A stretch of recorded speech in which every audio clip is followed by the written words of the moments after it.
എൻ്റെ ഒരുപാട് നാളത്തെ ആഗ്രഹമായിരുന്നു നമ്മുടെ ഗാർഡനിൽ വരുമ്പോൾ അറ്റ്ലീസ്റ്റ് ഒരു 10-20 ജാമ്പയ്ക്കെങ്കിലും ഇങ്ങനെ നിൽക്കണം, അതിങ്ങനെ രാവിലെ പറിച്ച് തിന്നണം എന്നൊക്കെ. അഫ്കോഴ്സ് ഇതിനകത്ത് കുറേ കൂടെ പഴുത്തം ഉണ്ടായിരുന്നു, അത് അച്ഛൻ പറിച്ചിട്ട് അകത്ത് വെച്ചു. അതുകൊണ്ട് ഞാൻ ഇത് വെറുതെ പറിക്കുന്നില്ല, നാളത്തേക്ക് ഇച്ചിരി കൂടെ പഴുക്കും. ശരിക്കും ഭയങ്കര ആഗ്രഹമായിരുന്നു കേട്ടോ. കാരണം ബാക്കിയുള്ളവരുടെയൊക്കെ വീട്ടിൽ ജാമ്പയ്ക്ക കാണുമ്പോൾ അത് കയറി ഇങ്ങനെ പറിക്കാവോ എന്നൊക്കെ ചോദിക്കാൻ ഭയങ്കര ചമ്മല. സ്വന്തം വീട്ടിലാകുമ്പോൾ ഇങ്ങനെ വരിക, പിടിക്കുക, പറിക്കുക, തിന്നുക.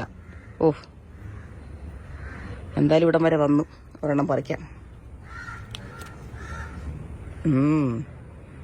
ഇത് കാണുന്ന ഗർഭിണികൾ ആരെങ്കിലും ഉണ്ടെങ്കിൽ എന്നോട് ക്ഷമിക്കണം, because I understand the feeling.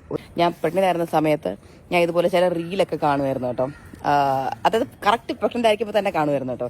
ജാമ്പയ്ക്ക കഴിക്കാൻ കൊതിച്ചിങ്ങനെ ഇരിക്കുമ്പോഴത്തേക്കും ഈ കോഴിക്കോട് ബീച്ചിൽ ഒരു ചേട്ടൻ കൊണ്ടുവന്ന് വിൽക്കുന്നു, അതൊരാൾ പോയി വാങ്ങിക്കുന്നു.